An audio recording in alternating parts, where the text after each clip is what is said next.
இன்னைக்கு நாங்கள் சித்தி செய்கிற கறி குழம்பு தான் பார்க்க போகிறோம். பார்த்தீங்கன்னா வெங்காயம், தக்காளி, வரமிளகா பிச்சு போட்டுட்டு பார்த்தீங்கன்னா ஸ்டவ் ஆன் பண்ணிவிட்டு அப்புறம் பார்த்தீங்கன்னா எண்ணெயை ஊற்றிட்டு பார்த்தீங்கன்னா நல்லா எண்ணெய் பார்த்தீங்கன்னா வதங்கணும். அதை பார்த்தீங்கன்னா சீரகம், சோம்பு எடுத்து போட்டுக்கணும்.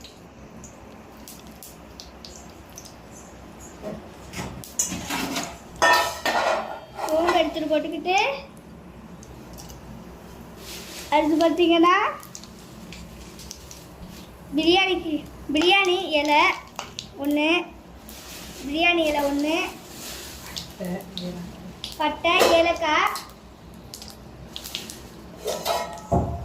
இது எல்லாம் போட்டுக்கிட்டு நல்லா எண்ணெயில் வந்து பொரிச்சு எடுத்துக்கோங்க. இந்த வரமிளகா, வெங்காயம், தக்காளியே இதில் போட்டுக்கோங்க. இந்த வரமிளகா மட்டும் இப்போ போட்டுக்கோங்க. வரமிளகாய் நல்லா வதங்கட்டும். ஒரு கிண்டி விட்டுருங்க. அடுத்து பார்த்தீங்கன்னா வெங்காயம் போட்டுக்கோங்க.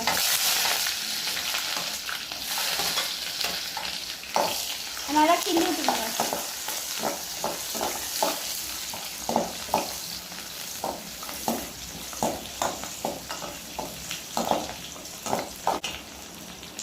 அடுத்து பார்த்தீங்கன்னா தக்காளியை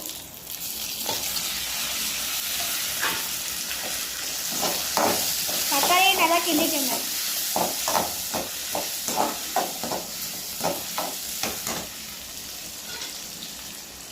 அப்புறம் பார்த்தீங்கன்னா உப்பு தேவையான அளவுக்கு அதையும் நல்லா போட்டு கிண்டிக்கோங்க.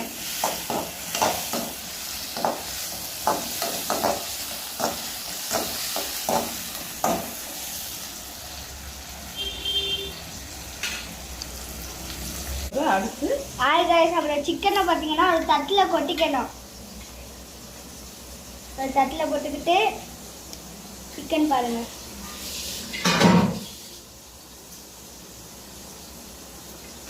சிக்கன் போட்டுக்கிட்டு அது பார்த்தீங்கன்னா அதை வதக்கிக்கணும்.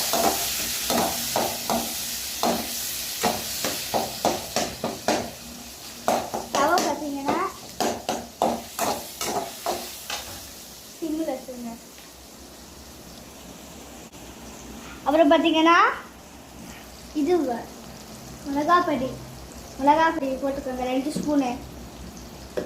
ஸ்பூன் மிளகாப்பொடி, அப்புறம் 2 ஸ்பூன் மல்லிப்பொடி,